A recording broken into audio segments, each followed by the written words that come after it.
All right. I think we're almost ready here. One sec. All right. Hello, hello, hello. So today I'm going to be talking about how I manifested my ideal life. So if you haven't already kind of caught up, um, I made a video about how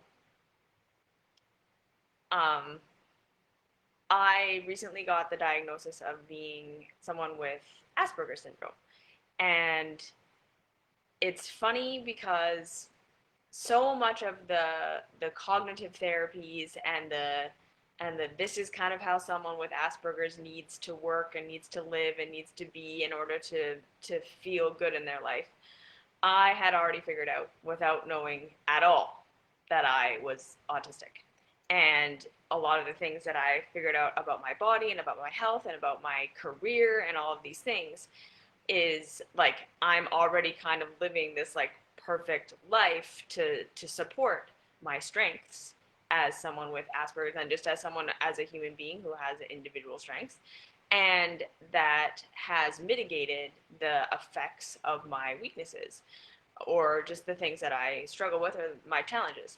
And so, and again, like I've been talking about this stuff for my entire YouTube career, because this is my area of most passion. This is my area of most interest, and so I want today to speak about creating an ideal life in a much more realistic, grounded, practical sense than I see most spiritual teachers teaching and most people teaching, because this idea that we can just manifest whatever we desire, or that the universe has your back, and that anything that you are meant to do, the universe is going to fully support you in that, or that like reality exists between our ears, and we are creating our own reality. So if you want something, you just think about it enough and you'll get it.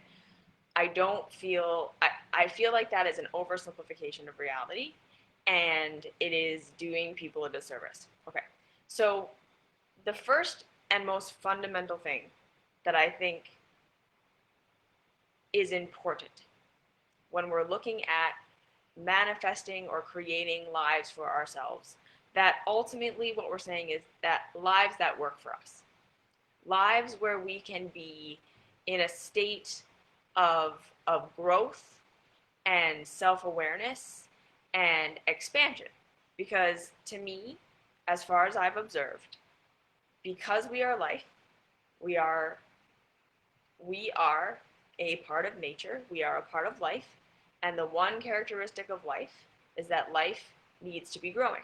Like the one shared common characteristic of all living things is that in order to be life, you must be in a state of evolution. And so when we really boil things down to their most core basic principles and their most core basic feelings, pleasure is a result of that which meets our needs, that which allows us to be creative, that which allows us to expand. Anything like true pleasure comes from being connected with whatever it is that's supporting our growth. That's where true pleasure comes from. And true pain is anything that contradicts that growth, anything that's antagonistic to that expansion. And of course, like I say, I know that most of us have very messed up pain and pleasure circuitry because of childhood, right? Because in our childhoods, and it's not even to say that everyone had like a traumatic childhood or that you were abused or that anything like that happened. It's just that we have to understand that the childhood state of being completely dependent upon something outside of yourself, where you are not able to understand and or meet any of your own needs, and therefore you are victim to your caregivers to meet all your needs, to understand you, to give you what you need to grow, and to be under the influence of humans who have ideas and who have ideologies and ways of being that may not align with real true reality, right? Like we live in a system that is created by humans that is not always in alignment with true reality. But because of that time in our lives where being accepted and fitting in was survival, right? That pain and pleasure mechanism of being accepted by others is the thing that feels the best because it is the thing that supports my growth the most in our childhood experience, and then evolving into adulthood where that is no longer the case, but many of us don't actually evolve to that place, right? We don't evolve past the external approval equals survival. That is what feels good. That is what I want. And and then it gets piled, all these things get piled on top of it, of these things that we should be and all these things that we should want and all these things we should go after and what success is and all these things that are actually just rooted in this is what I think I need to do to be approved of, because when you're approved of, society rewards you with goods, and that is absolutely true. So this is why I'm saying what I'm about to say about manifesting your ideal life is very different than what most spiritual people are saying. Because most spiritual people are saying, if you are living a life of alignment, if you are living in alignment with your true self, if you're doing all these things you should be doing, you're going to be hyper successful in the system, or at least moderately successful in the system. And we need to recognize that the system was not built around humans. It wasn't built around actual human awareness and an understanding of what we are and what we need. It's very much based in trauma of that Maslow's hierarchy of needs, wanting goods, wanting survival, and there not being enough, right? Like humans living in places where there wasn't enough resources for everyone. We didn't know how to harness the resources. Harnessing the resources was very difficult. Um, and then that led to, right, hierarchies and governments and tribal leaders and all these things that hoarded for themselves at the expense of the many, and then realized that they could utilize fear in order to keep people subservient to this system. And if they controlled the resources, they controlled the people. And this has been a thing that's been going on and on and on, and is still happening. So our current systems are not built around how do we make sure that everyone can be their true self and be supported by society. That's not how our society is set up. So to think that we're all going to find our purpose and that that's going to equal monetary success in the systems that we have is overly simplistic. And it's discounting that the systems aren't set up that way. So that's why I think it's just good to have a more sober look at this. That if we were living, yes, absolutely, in an ideal society where humans absolutely just valued human life, right? And this is a decision we're going to have to make. This is a crossroads that humanity keeps on crossing, where we're going to have to recognize that if we want to, we can cooperate in a way where everyone has enough resources. And we're developing the technologies and we're developing the awareness and we're developing the understandings that we can support life without destroying the planet and without having to destroy each other. But it's going to require that we let go of this survival of the fittest. It's okay for some to have so much more than others mindset, right? This very individualistic, you do you, I do me, and we'll just see how it goes. Like if you can't hack it, if you can't survive, too bad, right? And we're going to have to decide as a humanity, do we want to keep heading down that path? Do we want to keep taking more for the self at the expense of others? Do we want to keep this idea that ultra individualism and survival of the fittest and whoever can hack it, and if you can't, too bad? Because that's a choice we can make. And We can do that. Or we can realize that there will never be equality among humanity, that there will never be equal opportunity, that there will never be equal um, capacity, that there will never be equal, evenly distributed resources, there isn't evenly distributed wealth, there isn't evenly distributed, like, even if, like I say, we took away all human hierarchy, there's still places on the planet that don't have food, and other places on the planet that have abundant food. There are places on the planet with abundant natural resources, and there are places on the planet with literally none.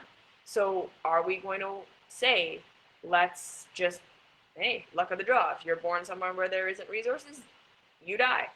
Or are we going to say, we have the technology now that we can resource a human population, and it's just going to require that we don't have people who have so much more than they need at the expense of others. But anyways, I digress on that one. It's just to understand that, right, ultimately, again, humans are nature.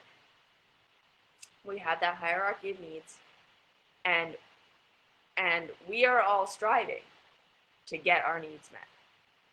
That is what we are doing. That is what all of us are doing. That is where all of our pain and all of our suffering comes from. Is I have a need that I don't know how to get met, or that I can't get met, or that the society or that the system is set up so that I don't get it met. What is required of me to fit in requires that I abandon myself and a need or a thing that I need. And this is our existential crises, right? Like this is why most of us never awaken to our potential, because we have such fear of being rejected, and such fear of being misunderstood, and such fear of being alone and isolated because of the way that our nervous systems are wired from our childhood. That said, isolation and being cut off from your tribe and all of these things means death, because you don't know how to survive and provide for yourself. We have this nervous system wiring that is still at play for us as adults today. So this is why I just want to say that, like, I get it, because I was the exact same. I am the exact same. I was born obviously with a way of being that was naturally just very outside the system. And this is another thing that I kind of want to touch on, is that we are not all born the same, right? We are born with different blueprints.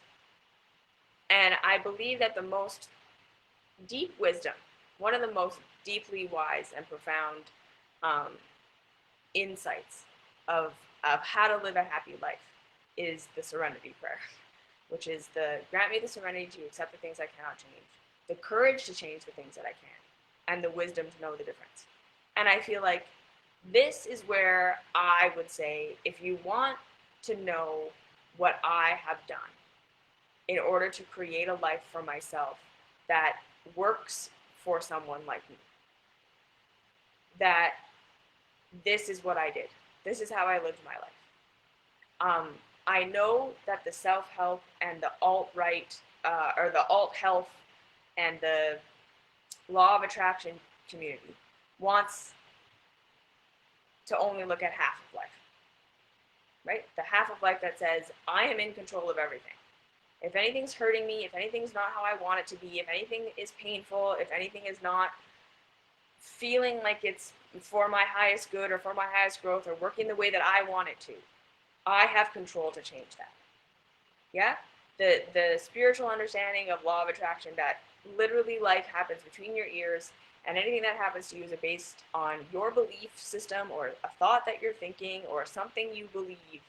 And that's the only reason anything is happening. Like literally, even to the point of people believing there isn't physical phenomenon that's independent of human thought. That everything that occurs in your reality is simply a result of your belief system. And if you didn't believe it, or if you believe something different, reality would be different. And like I say, the self-help world that just says, like, you're in control of everything, don't go into victim mode, you can push through anything, you can overcome anything, you can achieve anything, you can be anything, you can do anything, and rah, rah, rah, you have all control. So that's the courage to change the things that I can on overdrive. without the other half of the perspective. And then, like I say, we have the kind of old school spirituality, especially Eckhart Tolle, Be Here Now, uh, Buddhist philosophy of the accept everything for how it is as a way of life. That like your ultimate goal is to just have no judgment of anything, to like get rid of your ego, which is really just a sense of saying like getting rid of your pain and pleasure signals, getting rid of your emotions, getting rid of your reaction to the phenomenon, so that you can be in a state of eternal bliss of just fully accepting everything. Yeah? And that the ultimate spirituality is to lose yourself completely, to lose your individuation completely, and to be one with all that is, as though society and everything that's happening is just exactly how it should be. Nothing needs to be different, nothing needs to change, and just accept everything. Okay. Both of these paths are going to lead to pain, because while they both contain a seed of truth, neither of them are the whole truth. So, yes, you have power and you have control, and there are things that you can do to change your reality that align with your blueprint. Because this is, again, bottom line, right? We can understand this with nature, with a rose, with an acorn tree, with a squirrel, that everything out there has an ideal environment, meaning an environment in which their base needs get met easily and naturally. And when that happens, the plant, the animal, thrives. It expresses its potential. It's not worrying about getting its needs met. It's not making adaptations because its needs aren't being met. It's expressing its fullest genetic potential because it has its base needs met, so then it can worry about or go about doing the expression, right? Nature naturally blooms beautifully when it has its needs met. So we need to understand that in this life experience, yes, we can have our transcended understandings of oneness and unity and losing the ego and connecting to God and all of these things. And I believe that these experiences are important. And I believe that these experiences add context to our individual nature and our life on earth. And it can help us to expand out of the minutia thinking that we can get trapped in being a human life, and these are important, but you are always going to end up back in your human body. Right? You have a out of body experience. You have that out of body experience because of things that are happening in your physical body. Like, none of us have actually left our bodies. You had an out of body experience in your body, and it's a result of chemistry. It's a result of these things. Like, we have a life experience, and again, it doesn't matter how much you realize and recognize oneness. You're still going to have to eat. You're still going to have to shit. You're still going to have to make money to survive or do something to get your needs met, because you're not going to transcend this human experience until you transcend this human experience. So we have to make room for that in our understanding of a transcended human life, in that this human life is always going to contain human stuff. We're not going to transcend the human experience while we're having the human experience. So the change the things I can change. The courage to change the things I can't. Right? That's coming from understanding that we all, just like nature, have a blueprint. Each one of us has a way that we are. And it doesn't matter our programming, it doesn't matter our conditioning, it doesn't matter what we've been taught and raised to believe. There seems to be a phenomenon of each individual has their own thing. And where that comes from and how that is developed and all of that stuff, I'm not going to claim to know any of that. Yeah? But we can observe that humans are different from one another, and that there are patterns of evolution within humans. There's patterns of evolutionary psychology. There's patterns of development that are universal to the whole, to all of humanity, and very individual. And we can say that, so again, part of that is that we need to understand that we all have an individual blueprint, right? I was born autistic. I was born with my brain being wired the way that it's wired. I was born with my neurotransmitters being the way that they are. I was born with my hormones being the way that they are. And I can affect these things to a degree, but I'm not going to fundamentally change the structure of my brain. I'm not going to fundamentally change the things that I am fundamentally interested in versus the things that I couldn't care less about. And I'm not going to change that I'm in the body that I'm in, right? I can alter it to a degree, but again, there's still these kind of ungraspable. There's an essence that you can remove and change in all these different things about me, but there's still an essence of me in there, and and that essence has specific needs. And so, like I say, like basic human needs like food and water and shelter, and then the more individualized, like what how do I thrive best working, how do I thrive best in relationships, how do I thrive, there's that. Yeah. And then, like I say, there's the things that we also need to accept are true in reality, which is that we are not all born in circumstances that necessarily support our highest evolution. Okay? There are places on this planet where there simply isn't enough food. And so that hierarchy of needs, right? We're not going to see a lot of people in situations where they're born into scarcity and poverty and war and crime and all the things that come with not enough, that are a result of not enough. We're not going to see huge numbers of that population being really concerned about self-actualization. Simply because, and it's not to say that there won't be people in there who are. There will be, absolutely. Because it's not equal, it's not even. It's not just because you're born into this specific way, you're gonna be like this.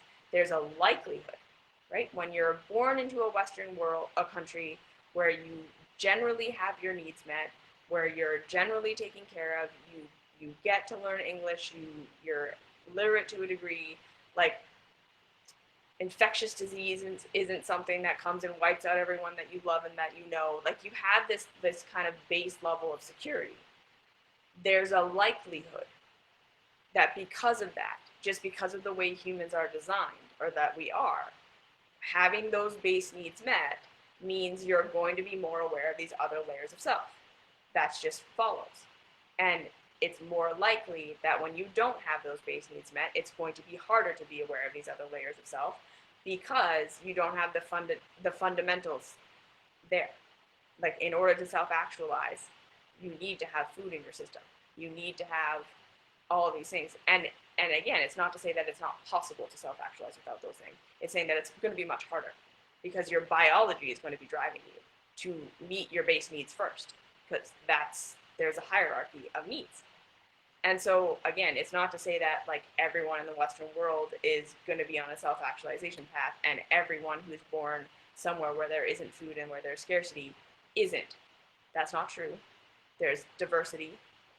And again, I don't claim to understand how we evolve, and that like high consciousness beings are born in the middle of a war-torn nation, and again at the same time very low consciousness beings can exist in places where there's lots of resource.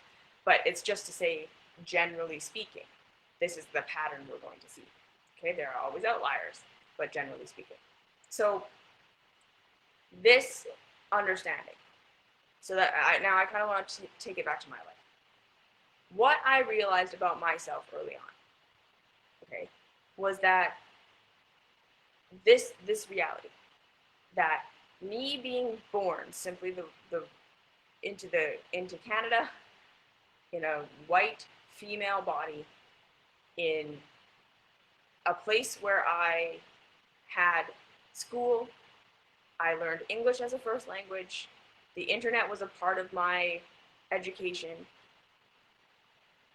Those things that were just given to me, that I didn't earn, that I didn't work for, that gave me certain advantages in the society that exists, is a part of why I have been able to create the life that I live.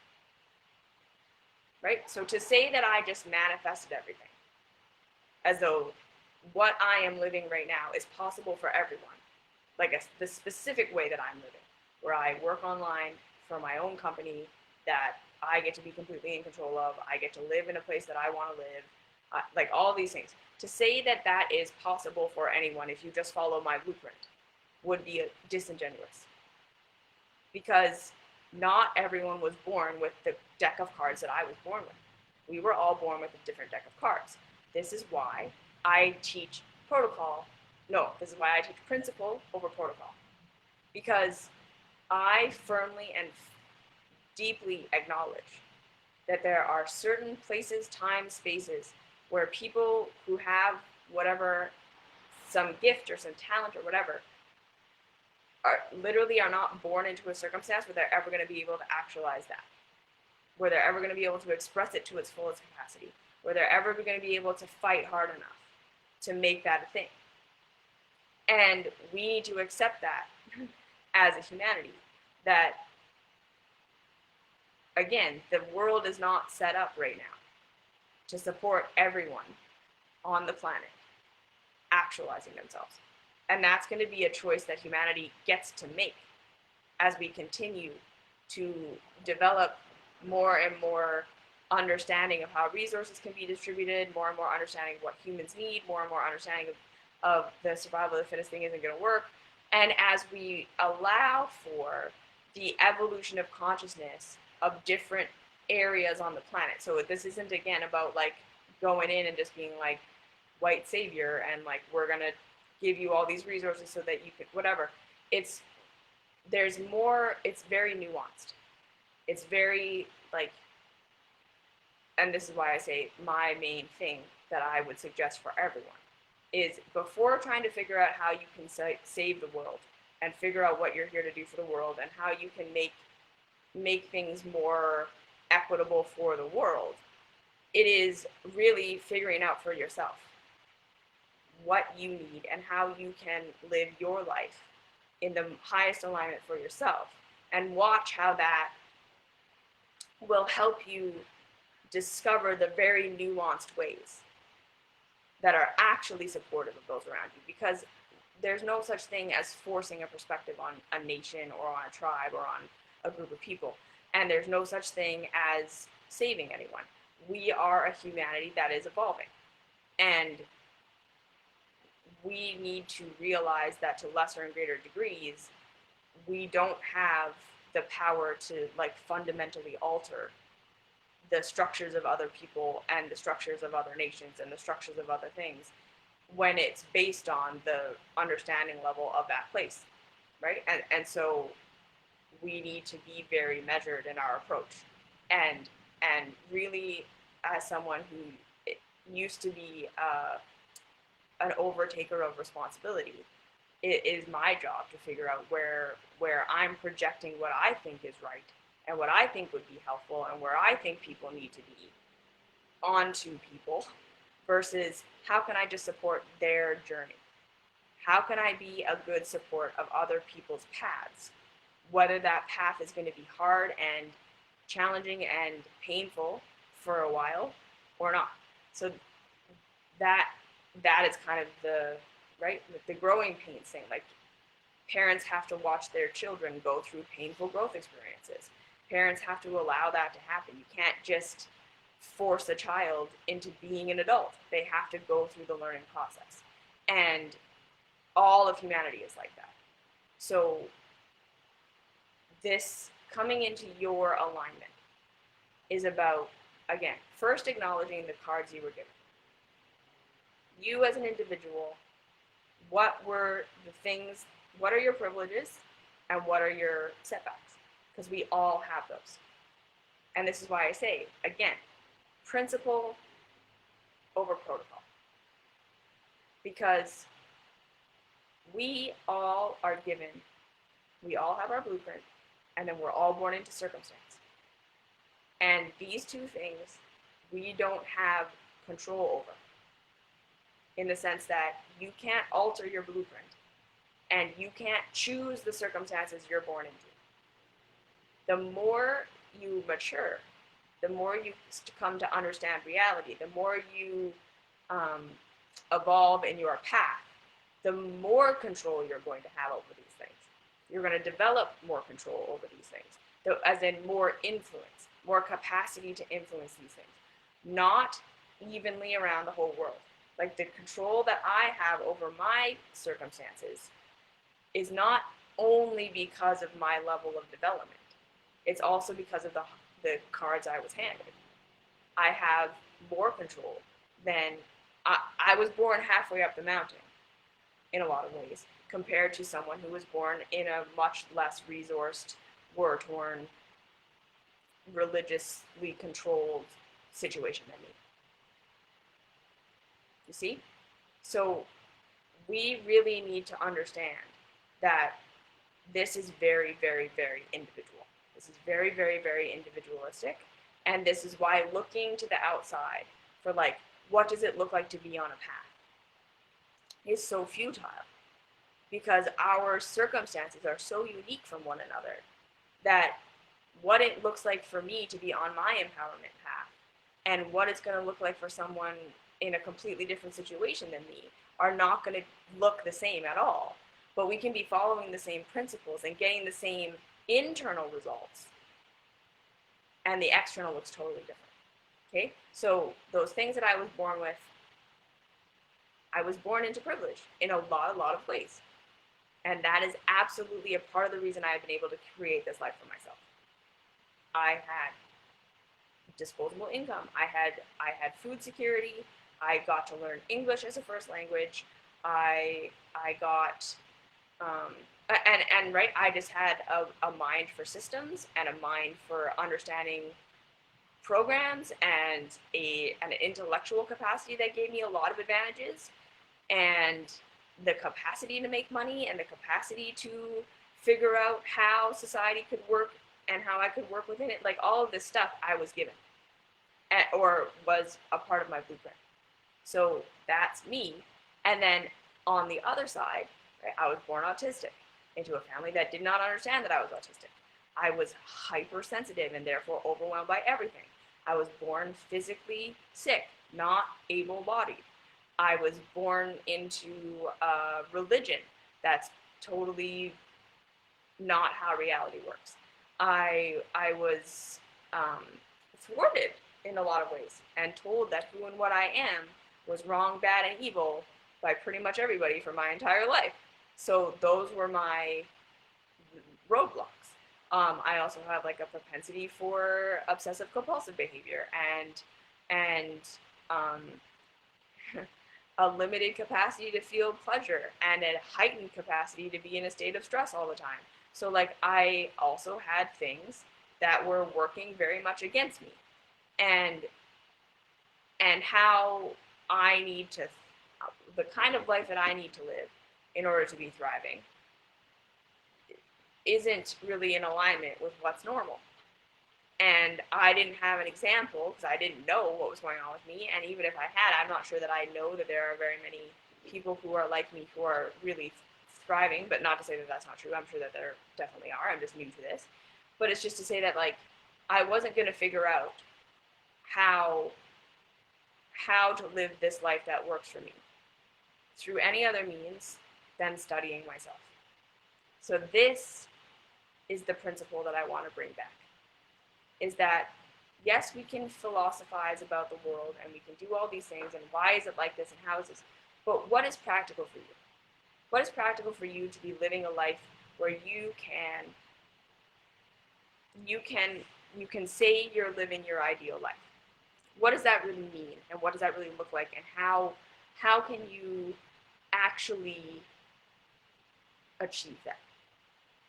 And so my first thing is to just get really real and really honest with yourself about your circumstances and about your blueprint. Okay? So this is why the spiritual teaching of, like, bloom where you're planted and you can be happy anywhere and things in the external world don't actually make you happy. I don't agree with that. I don't agree with that at all because that hasn't been my experience. In my experience, there are absolutely things that I have done in my life that have made me feel better overarchingly. Because just like the rose, just like the acorn tree, I have a specific blueprint with specific needs that when they are not met, I suffer. I am not able to actualize myself, or it is much harder. I have to adapt. And that adaptation means that I am sacrificing something of myself.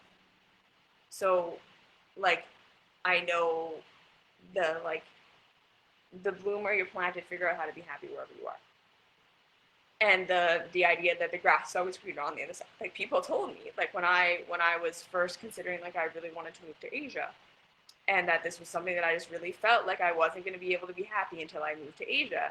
And of course, my husband and everyone around me was like, "We're going to get there, and you're not going to be happy.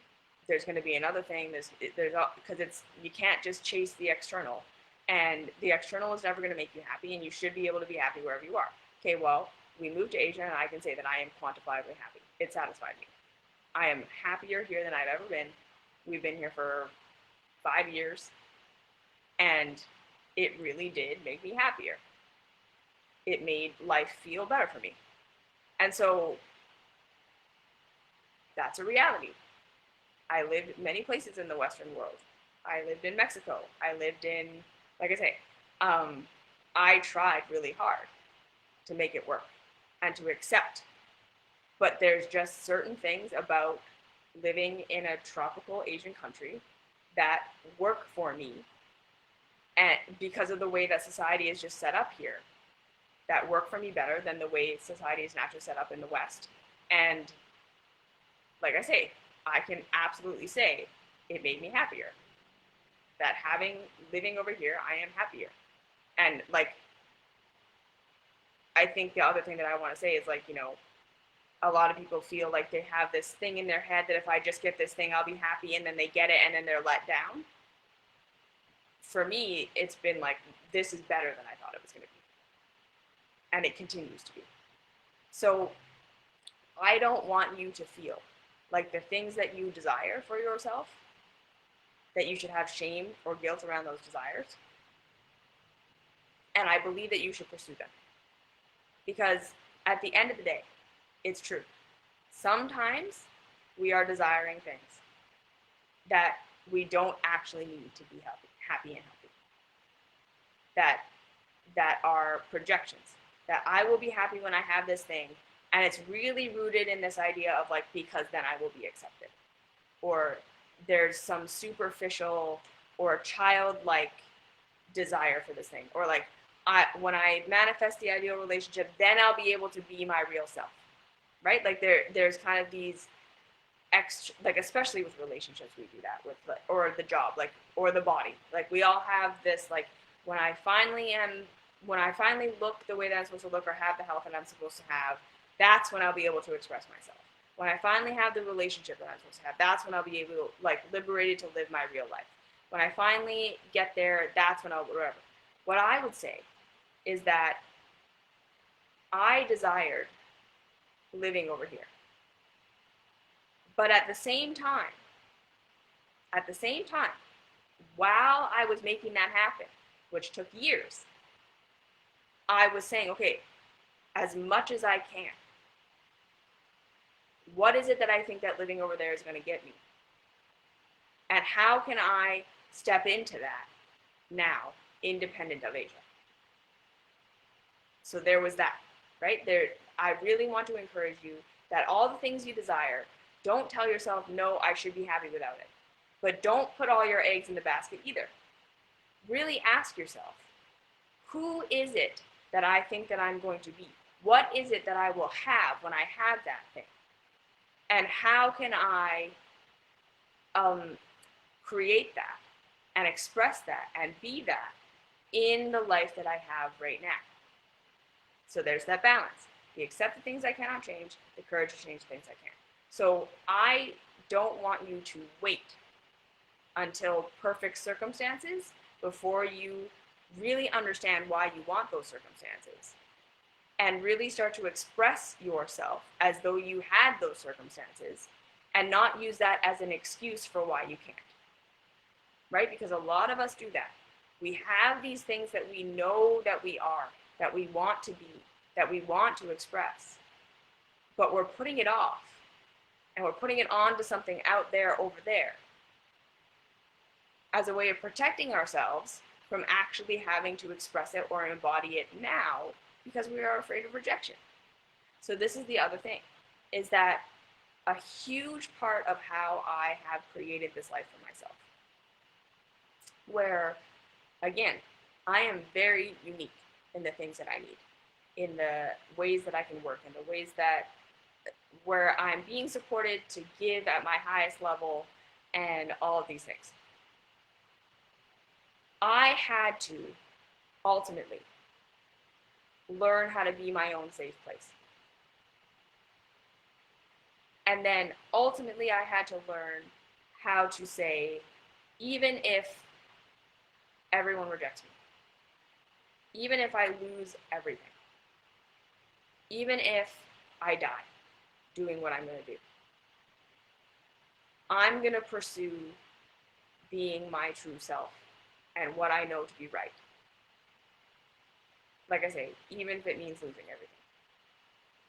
And I feel like that was part of what has given me the courage and the capacity to embrace these things that I have been told my whole life are wrong and bad about me, right? My oversensitivity, my complex systems thinking that made everyone feel uncomfortable, my inability to do small talk, my inability to, I, I, I, I learned over time how to just accept that this is the way that I am, and I'm never going to be different. And I think that this is like a big part of manifesting your ideal life, is most of us know who we are. And we are simply very afraid to be who we are, because who we are has gotten us so rejected. And it has been so confronting for our nervous systems. And we are trapped in that childhood psychology. And we're not realizing how resourced and how capable and how and like the little steps that we can take to create these lives for ourselves. So a lot of us do live in fantasy world of like, when this perfect thing happens, I'll have this perfect life. When I get to the place, when I get the body, when I get the relationship, and we're scapegoating because ultimately we're just scared to embrace who we are and what we want and what we need right now, because we don't know that we know how to figure that out. We don't know how we're going to get there, and we know we're going to be rejected because we've been rejected and we're going to get rejected. And that is completely reasonable, but I feel like in order to even be on the path to be able to get to where you want to go, it requires very slowly and very gently, step by step, inch by inch. This is not going to be an overnight thing. Very, very, very slowly, just learning how to approve of yourself in all the areas where you've been disapproved of before. Literally in your addictions, in your coping mechanisms, in your self-sabotage, in all your worst stuff. I made that video. Because these are the parts of you that aren't getting their needs met. These are the parts of you that you will learn from what you really need. You're coping for a reason, because you're in pain, because life isn't working for you. The way that you're trying to live, the way that you're doing things, the way you've been indoctrinated, all this stuff is against your nature. So you're addicted and you're coping and you never feel good enough and you have anxiety and you have depression and all of these things. That's why. Because life isn't set up to support you. You don't know how to support yourself. You don't know how to identify and meet your own needs. You feel like if you do, you're going to get rejected. You feel like if you get rejected, you're going to die. And in ways, society is set up to a degree that like we kind of have to be a certain way in order to survive. Yeah? So coming to terms with like this This is the biggest thing for most of us, especially in the Western world or in developed nations, places where we have resources or a relative stability, is admitting to ourselves who we are, admitting to ourselves what we need, and realizing and recognizing that we are going to have to develop that secure attachment with ourselves. Right? So my baseline for myself, for my entire life, well, like once I started to get this, has been, I hear you and I understand that you're in pain. There's nothing wrong with you. There are going to be things to learn and things I have to change. Things that I learned are, this is how reality works, that isn't how reality works. I didn't invent the system. I didn't indoctrinate myself. I didn't choose to do these things to hurt me and others because I want to hurt myself and others. I'm doing them because it is the best I know. Things are going to have to change. I'm going to have to learn new things about how reality works, about how I'm not getting the results that I want, about how I keep trying under the assumption that I understand how reality works and then it's not working. I'm going to have to admit myself. I don't know. I don't know what the answer is. Maybe I know what I need, but I don't know how to give that to myself, or I'm too afraid right now, or all these things. But bottom line is, I'm going to be here for me. Even if the whole world rejects me, even if it means I'm a bag lady on the street, even if it means I can't survive. And as intense as that is, I believe that that is part of what gave me the resources to embrace myself and to accept myself.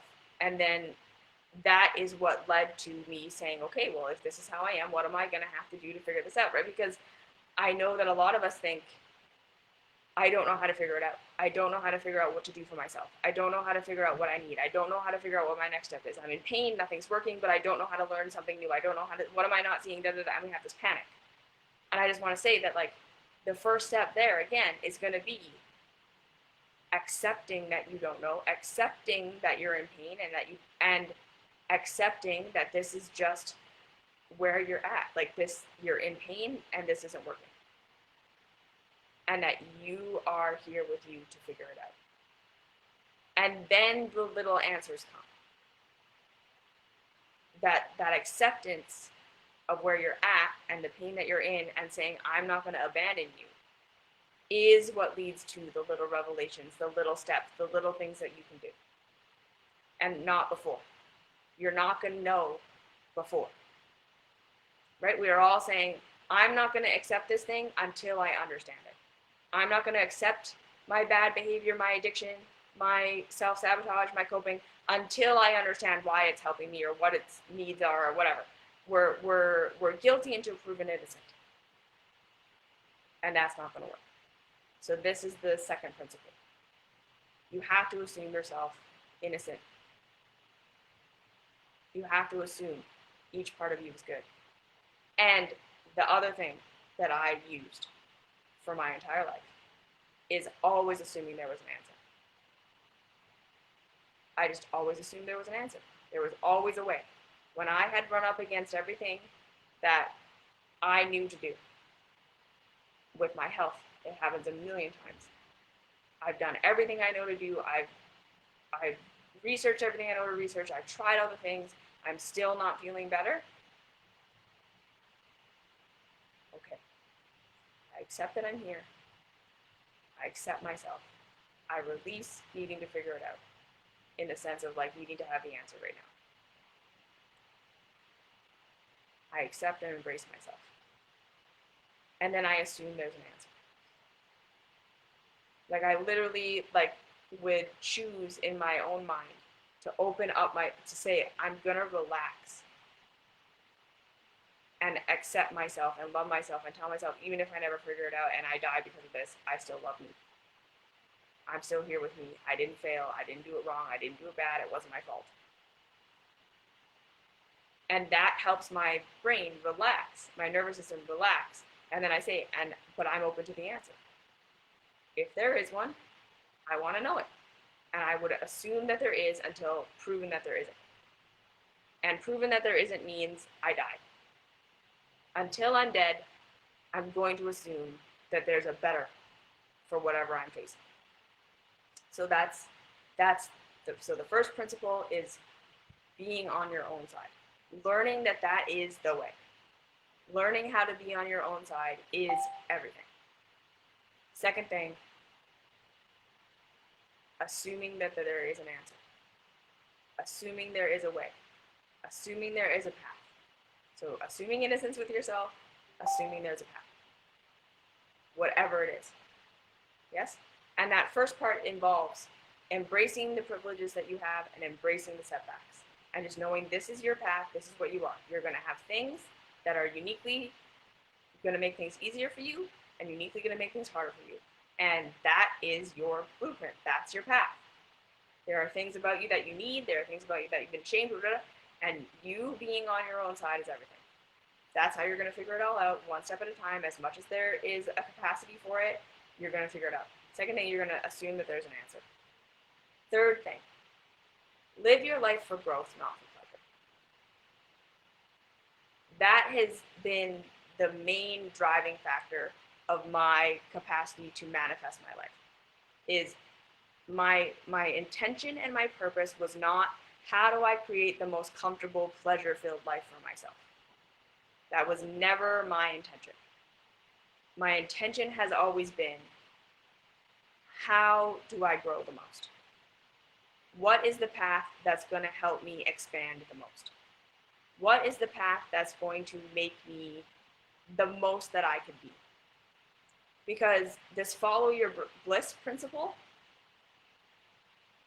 again, our pain and pleasure systems are crossed.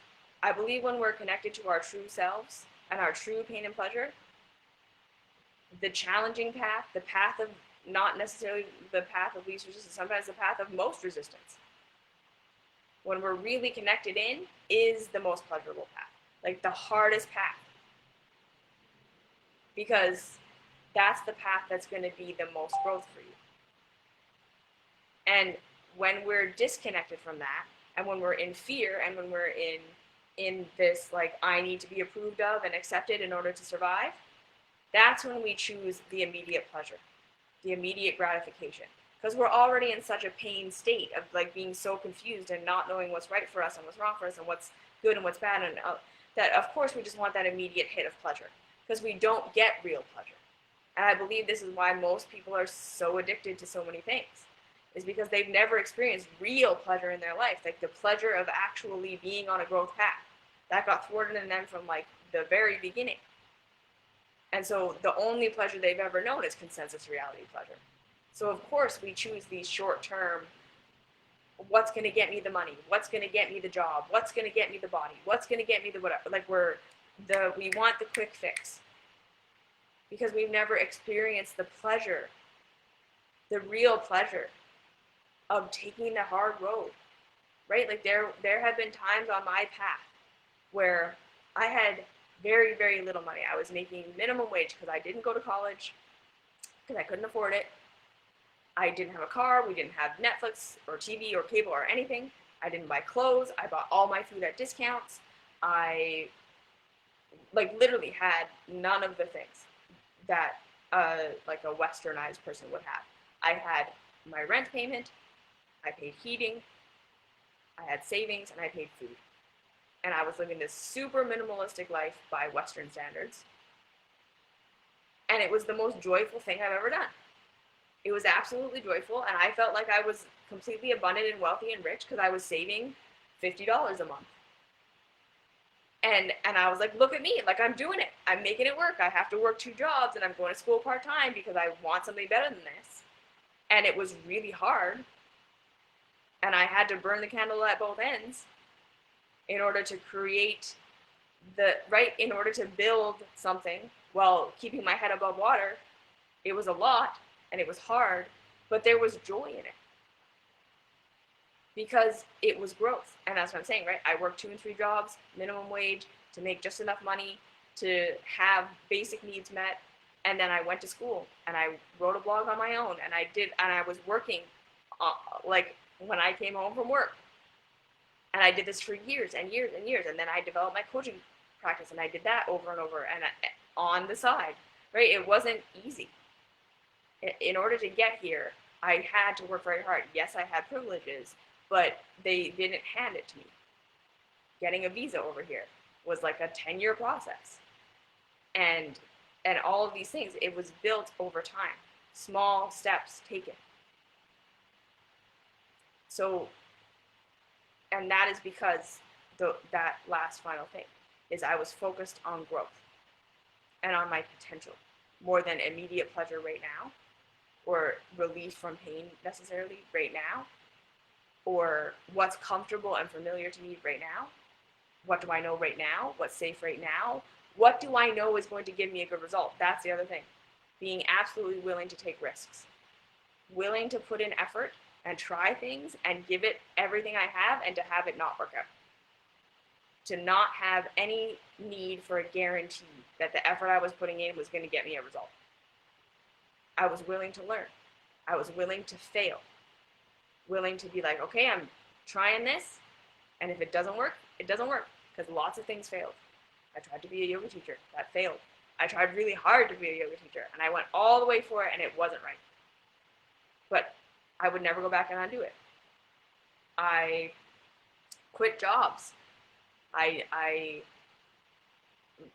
tried dietary protocols. I did all these things with just the like, let's see what happens. And just get the result, and if the result doesn't work, I'll try something else. Like that being willing to fail, that being willing to just grow, that everything can be a learning and growth opportunity. So those mind-numbing minimum wage jobs that I worked that I felt, of course, I don't want to work this job. It doesn't really work for my autism and all these things. But like, how can I make it work for me while I'm in it? Accept the things I cannot change. Right now, I cannot change this. So how can I make this the most growth enhancing experience possible until I am able to change it? That paradox is, okay, right? This is where I'm at. I'm making minimum wage. I'm not qualified to do anything else. My options are to work this shitty job and then work on the side. And it's hard.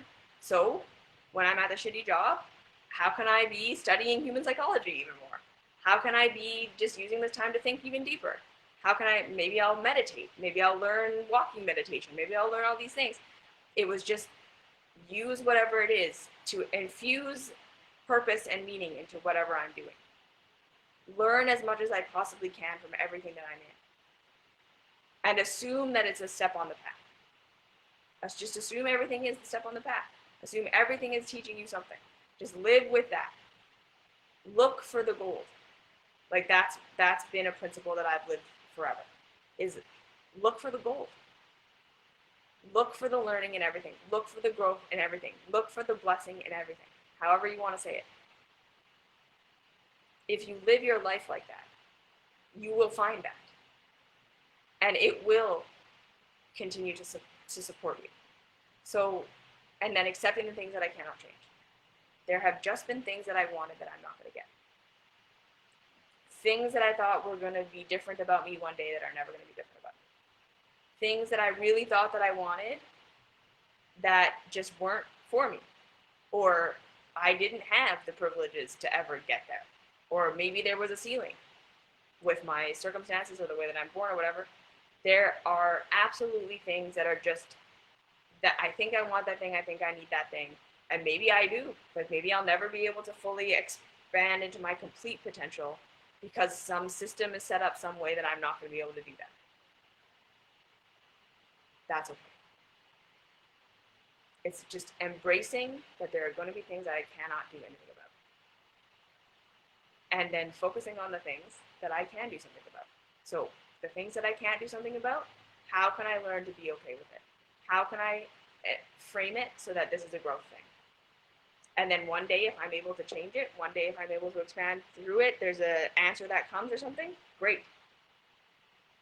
Do that then. But until then, how can I be in it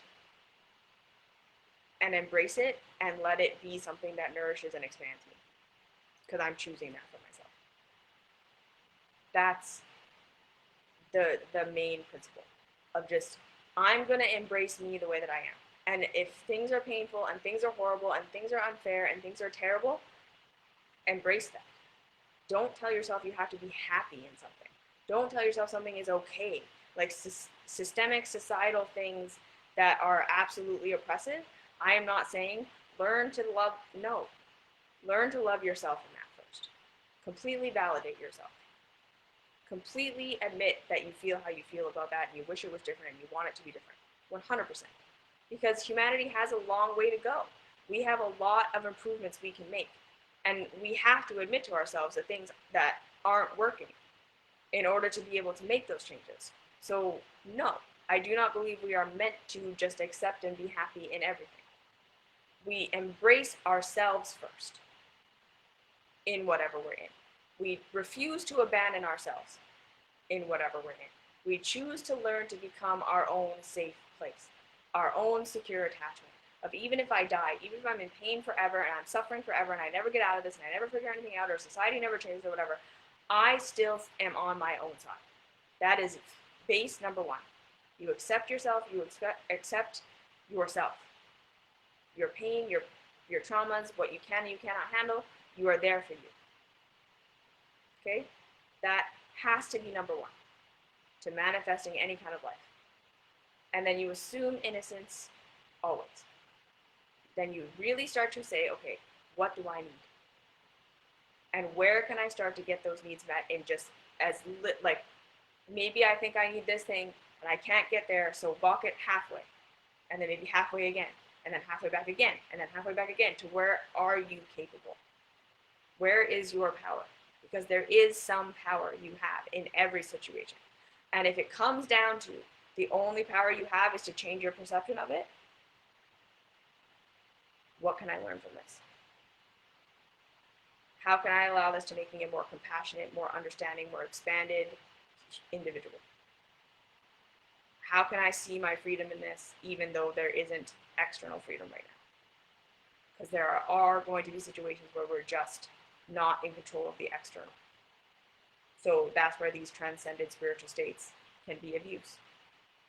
Where we say, this isn't all there is to me, this isn't all there is, this life isn't the only thing. But again, we don't do that at the expense of our lives, at the expense of taking care of what we can on the physical plane and making the changes we can. And then, like I say, the third thing is assume there's an answer. Assume there is a way. Assume there is a path. Assume that there is something you're not seeing, a step you can take, a thing you can do, and be open to whatever that is. That might be only an internal thing, it might be an external thing, it might be both. Really, really ask yourself who you would be if you had the things you desire. And how can you start to express those things now in your life? Don't wait for the perfect circumstance while you're working to create the perfect circumstance. Yes? So it's not one or the other, it's both. I was working to express myself as much as I possibly could, letting go of needing the ideal body, letting go of needing the ideal relationship, letting go of needing Asia. I was working on it, while I was working on creating the circumstances to create those things. It was both at the same time. It wasn't one or the other. We have to be paradoxical thinkers. It's not that the circumstances don't matter. It's not that the circumstances are everything. It's in the middle. It's not that we have complete control. It's not that we have to just be okay with everything. It's in the middle way. The last part of that prayer, the wisdom to know the difference. That is your power. And then make life about growth. Make your life about expansion. Make your life about discovering as much as you can about yourself. And that might mean losing people. And that might mean losing security. And that might mean that your purpose and your passion is never going to be celebrated by the masses so that you're paid millions of dollars to do it. We got to accept that. Some of us are just going to have to work a job to make ends meet so that we can do our passion. Some of us are going to be mothers or caregivers or like something that society is never going to like celebrate and put on Oprah. living your purpose is not something that should have a monetary value or should be determined by how great of an impact it's having. Your purpose is what's your highest growth path, right? Like I have friends who have babies and who are homesteading and they have stuff and they have animals and they have all this stuff and that is like so their path. And that would kill me if I was doing that. And if they compared themselves to me and said, oh, I should be a minimalist traveling the world, blah, blah, blah, that would kill them because they would be missing out on all these things that they needed to fulfill their path. So, like, it's not even to say you should be a minimalist or you should be a vegan or you should be or whatever. That's all protocol. Tune into yourself. Where are you right now? What do you need? And where do you have the power to meet those needs? And where do you have the power to learn from the things you can't change? Where can you be on your own side? Admit to yourself that you are how you are who you are. And if everyone abandons you and if everyone leaves you, can you practice being your own safe place? I'm going to do it anyways because I'm here for you. Right? Being willing to fail, being willing to risk not having life to a degree in order to have your life. Okay? So that's what I did to manifest my ideal life. I accepted the things that I couldn't change. And I am constantly working to improve and make better all the things that I can. And I'm constantly learning the difference. I'm willing to be wrong. I'm willing to fail. I'm willing to be abandoned. I'm willing to lose it all. I'm willing to have everyone hate me if it means being my true self. And that does not cause me to be someone who lives at the expense of others. The more I have embraced my true self, the more I have become harmonious with making this world a better place. And again, in a very measured and systems thinking way. I'm not overextending projecting myself onto the reality or onto humanity or onto others. It's very much just like, where can I practically make a positive impact? It's much smaller. And again, right? It's these things are going to work together. The more you understand yourself, the more you're going to find your place in real humanity. Not necessarily in society, but in real humanity. And then as you do that, you will figure out different ways of meeting your needs within society that don't have to compromise yourself so much. And sometimes we do have to compromise ourselves.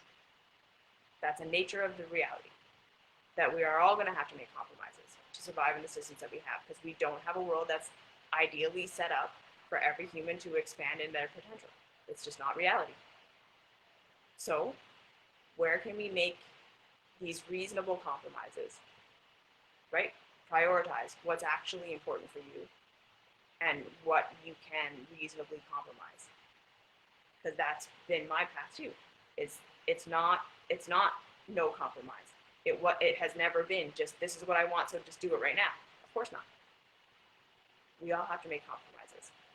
So it's measured compromise. It's thought through compromise. Where's an area that I can give so that I have some provision within the system so that there's more room for this other area where I know I can't compromise. We have to be honest with ourselves. So again, the first step is learning to be your own safe place, always. That's where all the answers are going to come from. That's where all your understanding what your needs are. You assume yourself innocent. You do this deconditioning, deprogramming work over and over. Slowly admit to yourself what you are, what you want, why you want it, how you're going to do it, where your power is. It's this. Okay?